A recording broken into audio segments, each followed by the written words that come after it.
10,000 की रिश्वत लेते गिरफ्तार हुआ एसआई। पीड़ित ने विजिलेंस विभाग में की थी शिकायत। पुलिस कर रही है आगे की कार्रवाई।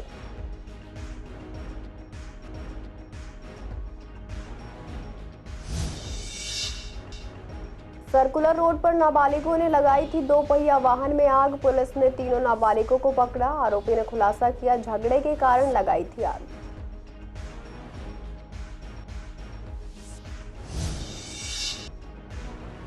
एमसीडी की आगामी बैठक में पार्किंग दरें दोगुनी करने की संभावना। पार्किंग चार्ज बढ़ाकर वाहनों की संख्या घटाने की योजना। बसों की संख्या बढ़ाने पर भी दिया जा रहा है जोर।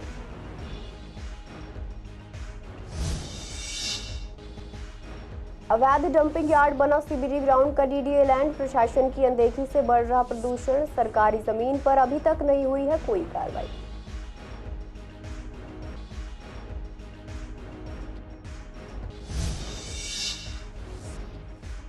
सत्यनारायण मंदिर में देवउठनी एकादशी पर तुलसी विवाह का आयोजन। सत्यनारायण मंदिर से सनातन धर्म मंदिर तक निकाली गई तुलसी जी की बारात। तुलसी विवाह के साथ शुरू हुआ विवाहों का सिलसिला।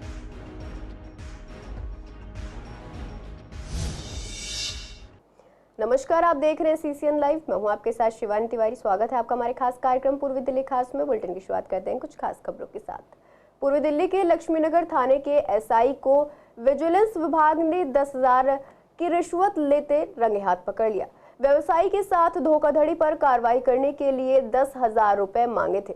मेरी जानकारी के मुताबिक शिकायतकर्ता ने बताया कि बांग्लादेश में ट्रेडिंग के दौरान उनके साथ 32 लाख रुपए का फ्रॉड किया गया, जिसकी शिकायत पीड़ित ने लक्ष्मीनगर थाने में की। लेकिन थाने के एसआई श्रीपाल ने कार्रवाई करने के लिए पीड़ित से 20,000 रुपए की रिश्वत मांगी। रिश्वत मांगने के बाद पीड़ित ने विजिलेंस विभाग को शिकायत दी, जिसके बाद विजिलेंस विभाग ने तुरंत कार्रवाई करते हुए लक्ष्मीनगर थाने के एसआई को जाल बिछाकर 10,000 रुपए की रिश्वत लेते हुए रंगे हाथ पकड़ लिया। फिलहाल पुलिस ने एसआई श्रीपाल के खिलाफ संबंधित धाराओं में मुकदमा दर्ज कर गिरफ्तार कर लिया है और आगे की कार्रवाई में जुट गई है। इससे पहले कृष्णनगर थाने के पुलिसकर्मी को भी रिश्वत मांगने के आरोप में रंगे हाथों गिरफ्तार किया गया था। शाहदरा डिस्ट्रिक्ट के फर्श बाजार इलाके में सर्कुलर रोड पर शनिवार रात एक अजीबोगरीब घटना घटी, जिसमें नाबालिग बच्चों ने 2 पहिया वाहन पर पेट्रोल छिड़क कर आग लगा दी थी। बता दें कि अब इस मामले में 3 आरोपियों को पुलिस ने पकड़ लिया है। तीनों ही आरोपी नाबालिग हैं। पूछताछ में आरोपियों ने बताया कि उनका झगड़ा हो गया था। झगड़े का बदला लेने के लिए उन्होंने बाइक में पेट्रोल छिड़क कर आग लगाई थी। बता दें, इस घटना से इलाके में हड़कंप मच गया था। यह पूरी घटना वहां लगे सीसीटीवी कैमरे में रिकॉर्ड हो गई थी। दिल्ली में पार्किंग शुल्क दोगुना होने की संभावना है, क्योंकि आगामी एमसीडी बैठक में इस संबंध में एक प्रस्ताव लाने की योजना है। वायु गुणवत्ता प्रबंधन आयोग के निर्देशों के बाद यह कदम उठाया जा रहा है। हालांकि यह प्रस्ताव अब तक सदन में मंजूर नहीं हुआ है। इस मुद्दे पर हमारे संवाददाता ने निगम पार्षद संदीप कपूर से बातचीत की, तो उन्होंने बताया कि दिल्ली में प्रदूषण का स्तर लगातार खतरनाक बना हुआ है। एयर क्वालिटी इंडेक्स 400 से ऊपर पहुंचने के कारण लोगों को सांस लेने में कठिनाई हो रही है और हार्ट अटैक के मामलों में भी वृद्धि हो रही है। आम आदमी पार्टी के मंत्री गोपाल राय और मुख्यमंत्री आतिशी लगातार प्रदूषण नियंत्रण पर प्रेस कॉन्फ्रेंस कर रहे हैं, लेकिन जमीनी स्तर पर ठोस उपायों का अभाव महसूस किया जा रहा है। संदीप कपूर ने बताया कि प्रदूषण नियंत्रित करने के बजाय पार्किंग शुल्क बढ़ाने का कदम उठाया जा रहा है, ताकि लोग अपने निजी वाहनों का उपयोग कम करें। इसके साथ ही बसों की संख्या बढ़ाने पर भी जोर दिया जा रहा है, ताकि लोग सार्वजनिक परिवहन का अधिक इस्तेमाल करें। जो पार्किंग चार्जेज है उसे बढ़ा रहे हैं और ये कह रहे हैं कि जी पार्किंग चार्जेस बढ़ाएंगे तो लोग अपनी गाड़ियां कम निकालेंगे, तो इसलिए पोल्यूशन कम होगा। लेकिन ऐसा जनरल प्रैक्टिकली नहीं है, क्योंकि जिसको गाड़ी की ज़रूरत है वो निकालेगा ही निकाले। हाँ, बोझ इसका जनता पे जाएगा। और आज ज़रूरत है दिल्ली सरकार को ज़्यादा से ज़्यादा बसें सड़कों पे चला के और उनके टाइमिंग फिक्स करना। बसें चलाना बहुत आसान है, एक के पीछे एक। कई बार दिखता है कि एक ही रूट पे 4-4 बसें चल रही हैं और 2 घंटे में एक बस नहीं आ रही है। तो दिल्ली में बसों के रूट ही फिक्स नहीं है, टाइमिंग ही फिक्स नहीं है, तो लोग इंतज़ार क्या करें। आज की ज़रूरत है सार्वजनिक परिवहन प्रणाली को ठीक करना, व्यवस्थित करना और बसों को बढ़ाना। वो काम इनके बस का नहीं है, तो अब पार्किंग रेट बढ़ा दो। पूर्वी दिल्ली के सीबीडी ग्राउंड स्थित डीडीए लैंड नंबर 8A को अवैध डंपिंग यार्ड बना दिया गया है। यहाँ ट्रक और ट्रैक्टर अवैध रूप से मलबा फेंक रहे हैं, जिससे धूल उड़ रही है और प्रदूषण बढ़ रहा है। मंगलवार को जब हमारे संवाददाता ने मौके का जायजा लिया तो लगातार ट्रैक्टर बिना नंबर प्लेट के मलबा फेंकते दिखाई दिए। संवाददाता ने जब ट्रैक्टर चालकों से बात की तो उन्होंने कोई जानकारी नहीं दी कि वो मलबा कहां से लाए हैं और किसके आदेश पर यहां फेंक रहे हैं। इस मामले पर डीडीए के फील्ड ऑफिसर से बात की गई तो उन्होंने बताया कि वे इसे रोकने का प्रयास कर चुके हैं और वरिष्ठ अधिकारियों को भी सूचना दी है। हालांकि धमकियों के चलते कार्रवाई नहीं हो पा रही है। उन्होंने बताया कि वे अकेले हैं और उनके पास इसे रोकने के साधन नहीं है। दरअसल आनंद विहार थाना क्षेत्र के अंतर्गत आने वाले इस डीडीए लैंड पर अवैध मलबा फेंकने का सिलसिला बैरिकेडिंग हटाकर लगातार जारी है। अब इस मामले में सवाल ये है कि जब प्रशासन अवैध कब्जों को हटाने के लिए तत्पर रहता है तो इस सरकारी जमीन पर अनियमित कब्जों को क्यों नजरअंदाज किया जा रहा है। फिलहाल मैं मौजूद हूँ पूर्वी दिल्ली के क्षेत्र में, जो कि डीडीए लैंड है और डीडीए लैंड अब कम, अब ये डंपिंग यार्ड ज़्यादा लग रहा है। आप देख सकते हैं किस तरह से जो लोगों के घरों से मलबा जो निकलता है उसके अवैध तौर पर यहाँ पर जो ट्रैक्टर हैं वो लाकर यहाँ मलबा फेंकते हैं। इसी पर ज़्यादा बात करने के लिए हमारे साथ यहाँ के डीडीए ऑफिसर भी मौजूद हैं। सर, ये आपकी आंखों के सामने कार्रवाई हो रही है, इस पर क्या कहना चाहेंगे? सर, हमारे कहने से कोई नहीं रुकता है। आपको भी जानकारी दी है हमने, पुलिस वालों को भी जानकारी दी है, अपने सीनियर अफसरों को भी जानकारी दी है, लेकिन कोई कहना नहीं मान रहा है। कल मल्होत्रा जी आए थे, यहाँ के सांसद साहब, उनको भी ये अवगत कराया गया है। लेकिन ये अवैध तौर पे हो रही है, मतलब कहीं ना कहीं जोर जबरदस्ती के सब पे धंधा चल रहा है जी।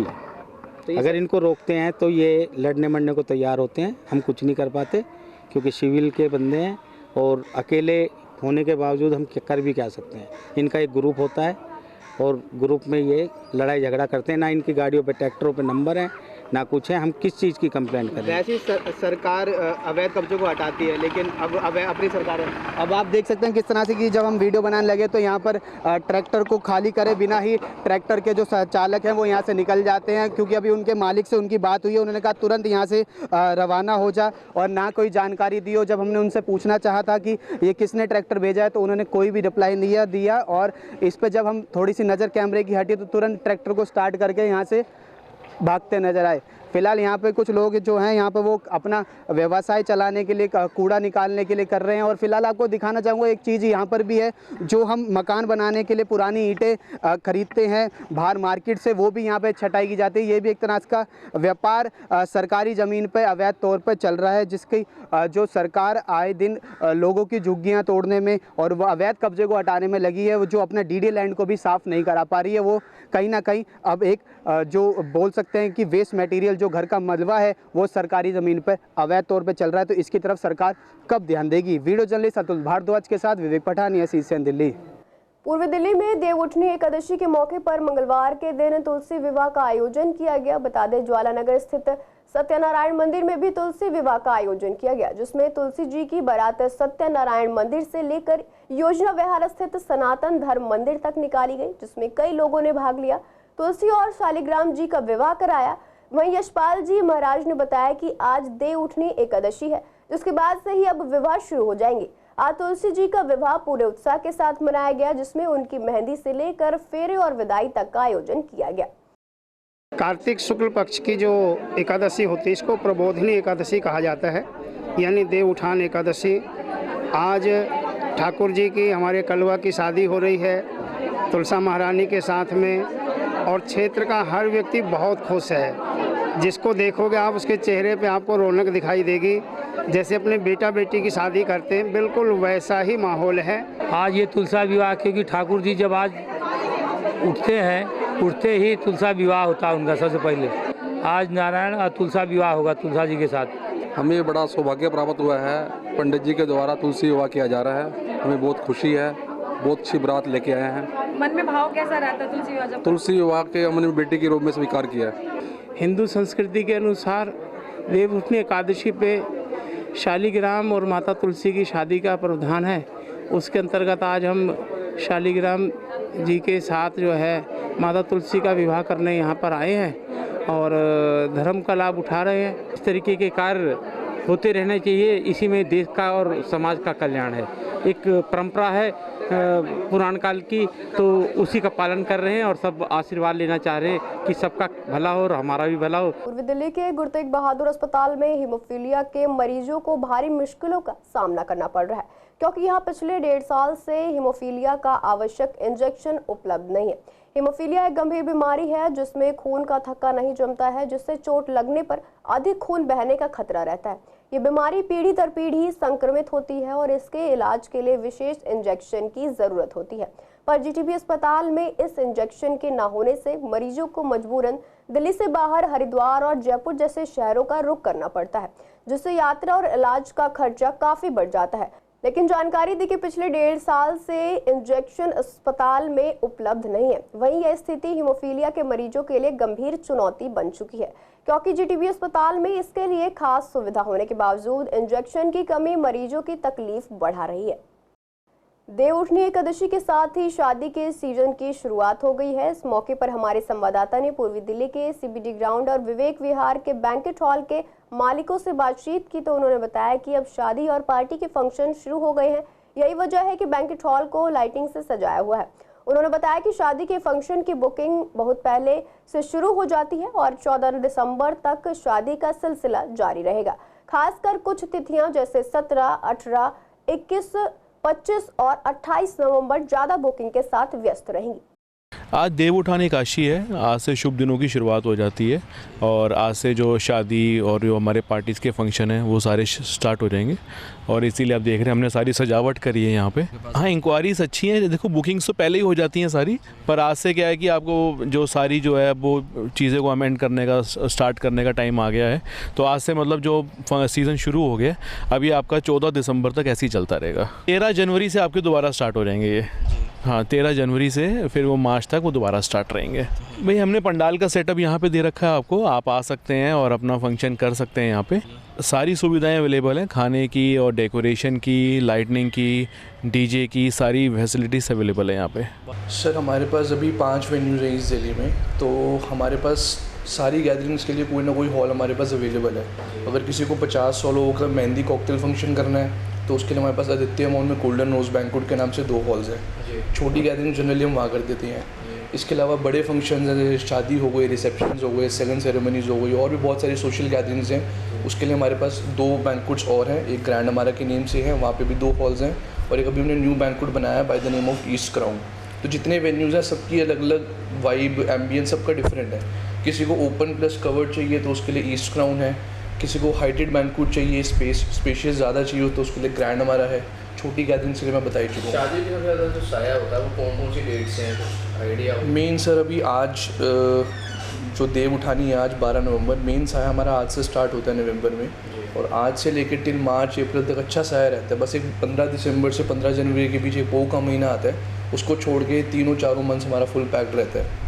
पूर्वी दिल्ली के गुरु तेग बहादुर अस्पताल की निर्माणाधीन आईसीयू बिल्डिंग का निरीक्षण करने पहुंचे विपक्ष के नेता विजेंद्र गुप्ता ने अरविंद केजरीवाल के स्वास्थ्य मॉडल पर सवाल खड़े किए हैं। मंगलवार को हुए इस दौरे में गुप्ता ने आरोप लगाया कि जनता के 1000 करोड़ रुपए से बने इस अस्पताल का काम 2023 से रुका हुआ है और अब इस इमारत पर मकड़ी के जाले और टूटी दीवारें दिखाई दे रही हैं। उन्होंने कहा कि यह बिल्डिंग फरवरी 2022 तक बनकर तैयार होनी चाहिए थी, लेकिन जुलाई 2023 में निर्माण कार्य ठप है। उन्होंने कहा कि अरविंद केजरीवाल सरकार द्वारा पूर्वी दिल्ली में जीटीबी और चाचा नेहरू अस्पताल में स्वास्थ्य सुविधाओं का विकास करने का वादा अधूरा रह गया है। अब इस इमारत की दीवारों पर मकड़ी के जाले लगे हैं, दीवारें क्षतिग्रस्त हो चुकी हैं और एसी के पाइपों में कबूतरों ने घोंसले बना लिए हैं। विजेंद्र गुप्ता ने कहा कि दिल्ली में बनाए गए 7 नए आईसीयू अस्पतालों में जनता का 1000 करोड़ रुपए बर्बाद हो चुका है। आपके सामने पूरी स्थिति, फरवरी 2022 में इसको पूरा होना था। ये 1900 बेडेड आईसीयू हॉस्पिटल है। गुरु तेग बहादुर हॉस्पिटल दिलशाद गार्डन का ये एक हिस्सा है और इसके ऊपर शुरुआती लागत 300 करोड़ रुपए थी। सितंबर 2021 में काम शुरू किया था। ये प्री इंजीनियर्ड स्ट्रक्चर है और आपकी जानकारी के लिए ये काम जो है ये जुलाई 2023 से बंद पड़ा है। मई 2023 में ही इसकी कीमत 100% एस्केलेट कर गई और मात्र 1.5 साल के अंदर अंदर इसकी कीमत 300 से 600 करोड़ रुपए हो गई और उस काम बंद हुए भी 1.5 साल पूरा हो चुका है और आगे भी काम शुरू होने के कोई आसार नज़र नहीं आ रहे, क्योंकि सरकार ने हाथ खींच लिया है इस प्रोजेक्ट से और इस प्रोजेक्ट पर अब कोई पैसा नहीं लगाया जा रहा है। इस अस्पताल को पूरा करने के बाद डॉक्टर्स की कोई भर्ती नहीं की गई है, कोई पैरामेडिकल स्टाफ इनके पास उपलब्ध नहीं है, कोई दवाइयों के लिए बजट नहीं है, यानी कि ये पूरा एक वेस्टेज ऑफ मनी की तरह ये स्ट्रक्चर खड़ा है। पूरे यमुना पार में मैं चैलेंज से कहता हूँ, पूरे यमुना पार के अंदर एक भी नया हॉस्पिटल नहीं खुला, एक भी नया बेड नहीं बढ़ा और यमुना पार के लोग आईसीयू की कमी से, वेंटिलेटर की कमी से रोज़ ऐसे लोग मरीज जो हैं वो दम तोड़ रहे हैं जिनको आईसीयू और वेंटिलेटर की ज़रूरत है। मगर अरविंद केजरीवाल अपना शीश महल बनाने में व्यस्त हैं। अरविंद केजरीवाल अपना सरकारी पैसे के दुरुपयोग में व्यस्त है और ख़ास तौर पे यमुना पार की जनता के साथ जो अन्याय हो रहा है वो हम सब लोगों के ध्यान में है।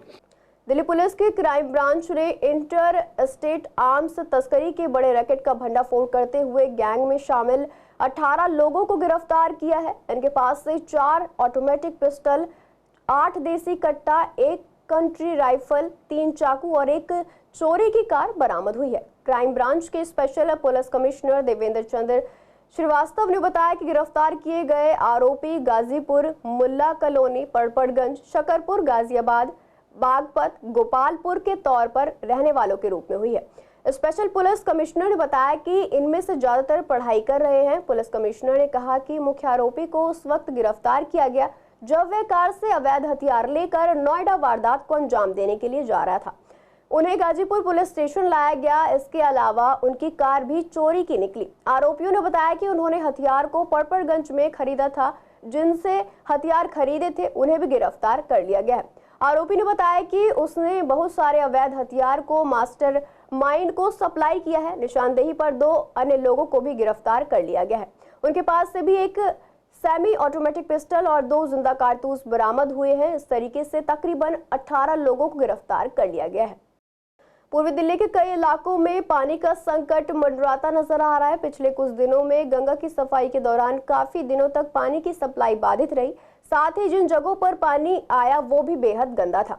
हालांकि कई दिन बीत जाने के बावजूद भी अभी तक लोगों को साफ पानी मुहैया नहीं हो पा रहा है। इसी पर हमारी संवाददाता ने कई इलाकों शहादरा, आनंद विहार, डी ब्लॉक और शरद विहार का जायजा लिया और लोगों से बात की तो लोगों ने बताया कि यहां अभी भी गंदा पानी मिल रहा है। लोगों का कहना है कि जब पिछले दिनों सफाई की जा रही थी तब पानी बेहद गंदा था और साथ ही पानी की सप्लाई भी नहीं हो रही थी, जिसकी वजह से पानी खरीद कर पीना पड़ रहा था। लेकिन सफाई होने के बाद अब भी लोगों को साफ पानी मुहैया नहीं हो पा रहा है। कई लोगों का कहना है कि पानी तो साफ है लेकिन वह इतना साफ नहीं कि उसे पिया जा सके, जिसकी वजह से मजबूरन पानी खरीदना पड़ रहा है, जो कि काफी महंगा पड़ता है। उससे घर का बजट भी काफी बिगड़ जाता है। प्रशासन को अपने वादों पर खड़ा उतरना चाहिए और लोगों को साफ पानी मुहैया कराना चाहिए, जिससे वह पानी पीने और घर के अन्य कामों के लिए इस्तेमाल कर सके। बहुत बुरा हाल है। कैसा आ रहा है? सीवर की तरह, बिल्कुल सीवर में और उसमें पानी में कोई फर्क ही नहीं है। कितने टाइम से गंदा पानी आ रहा है? करीबन 10 दिन तो मान के चलो हो गया। तो जो पानी का यूजेज उसको मतलब किस तरीके से करते हैं? बाहर से ला रहे हैं या फिर किस तरीके? पीने के लिए बाहर से ला रहे हैं, अब बाकी उसी को कर रहे हैं। नहाने धोने के कहाँ से बाहर से लाएंगे? तो दिक्कतें होती है ऐसे में, मतलब कोई प्रॉब्लम, बीमारी वगैरह बढ़? हाँ, बीमारी हो रही है ना, बीमार हो ही रहे लोग। आए दिन किसी को बुखार हो रहा है, किसी खांसी हो रहा है, किसी को जुकाम हो रहा है, इस टाइप की हो रहा है सबको। तो शिकायतें की गई हैं विधायक वगैरह के पास जाकर? हाँ, शिकायत की गई है। सुनवाई है कोई नहीं? कह रहे हैं सुधार हो जाएगा, सफाई हो रही है, हो रहा, बस अपनी बात घुमा देते हैं। पानी वहाँ डी ब्लॉक में पानी की कमी रहती है। पानी तो सप्लाई नहीं आती, सप्लाई भी आता है, बीच में गंदा आता है और आजकल वहाँ पर बीमारी भी हो रही है। मेरे घर में खुद 3 लोग टाइफाइड से बीमार हैं। पानी जो है साफ़ नहीं आ रहा है, बल्कि हम तो बिसलेरी का पानी बाहर से मंगा के पूरे घर में यूज़ कर रहे हैं कई महीनों से। और बाकी थोड़ा बहुत जो पानी हम यूज़ करते हैं, फ़िल्टर भी लगा हुआ है जो कि कुछ काम नहीं कर रहा है और पानी की कमी से भी जूझ रहे हैं और साफ़ पानी आ नहीं रहा है, जिसके कारण बीमारियां भी फैल रही हैं। इसमें देखिए टाइफाइड, लीवर की प्रॉब्लम, ये सारी हर घर में अगर देखें, अगर सबका टेस्ट करें तो 10 लोगों में से कम 8 लोगों को तो लीवर की प्रॉब्लम और टाइफाइड निकलेगा। हमारे घर में भी 2-3 लोग बीमार हैं और अभी बीमारी चल रही है। 2 लोग ठीक हुए हैं तो 2 लोग बीमार पड़े हुए हैं। पानी की स्थिति बहुत बढ़िया नहीं है। मतलब मेरे अपने खुद के घर में ही जो है 4 महीने हो गए पानी नहीं है।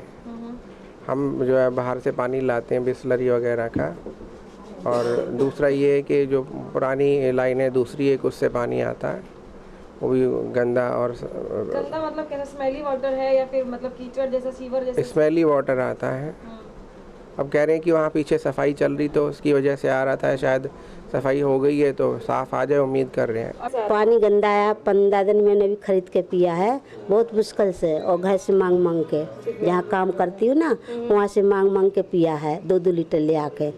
तो 15 दिन आया बहुत गंदा, अब 4 दिन से ठीक आ रहा है। ठीक आ रहा है पानी? हाँ ठीक आ रहा है। और कितनी दिक्कतें होती जब पानी खरीद रहे थे और साथ में 30 रुपए की एक बोतल आती, तो हम लोग 5-6 लोग हैं तो 2-3 बोतल खत्म हो जाती थी, तो हमें मुश्किल होती थी कि घर में काम कर रहा उतने का काम नहीं, जितनी कि हम बोतल पी लेते थे, फिर हम मांग के ले आते थे हर घर से। दिल्ली के सीबीडी ग्राउंड में पिछले कई दिनों से जैन समाज का कार्यक्रम जारी है, जिसमें कई श्रद्धालु दीक्षा ले रहे हैं। आज इस विशेष अवसर पर आचार्य विमर्श मुनि सागर जी ने प्रवचन दिया। उन्होंने विशेष रूप से इस बात पर जोर दिया कि आज के युवा, विशेषकर लड़कियां, दीक्षा की ओर अग्रसर होकर जैन धर्म के मार्ग को अपना रही हैं। इससे समाज में एक सकारात्मक बदलाव माना जा रहा है, क्योंकि ऐसे समय में जब युवा गलत रास्तों पर जा सकते हैं, जैन समाज की युवा पीढ़ी धर्म की ओर अग्रसर हो रही है। इस समारोह में सांसद हर्ष मल्होत्रा, पार्षद संदीप कपूर और अन्य विशेष अतिथि भी उपस्थित रहे। हजारों की संख्या में पहुंचे श्रद्धालुओं ने इस आयोजन का लाभ उठाया और दीक्षा समारोह का साक्षी बने। जो भी ये दीक्षा ली जा रही है, ये आचार्य विमर्श सागर जो दिल्ली में पहली बार आया है, ये संघ कृष्ण नगर के अंदर पूरी दिल्ली जैन समाज ने इनका स्वागत करा और पूरी दिल्ली जैन समाज का ये चतुर्मास है। और इसके बाद इनके यहाँ जो बाल ब्रह्मचारिणी थी 13 दीदियाँ, 12 दीदियाँ थी, एक भैया जी थे, उन सबकी दीक्षा समारोह में ये कार्यक्रम रखा गया है। 15 नवंबर को इनको दीक्षा दी जाएगी। ये अब जो बाल ब्रह्मचारिणी थी ये माता जी बन जाएगी और दिल्ली के इतिहास में पहली बार इतना बड़ा कार्यक्रम दीक्षा का आयोजन हो रहा है। मैं पूरी दिल्ली की जनता से उनका आभार व्यक्त करता हूँ, पूरे जैन समाज का आभार व्यक्त करता हूँ। फिलहाल के बुलेटिन में इतना ही है। ऐसे तमाम अपडेट्स के लिए बने रहिए CCN लाइव के साथ।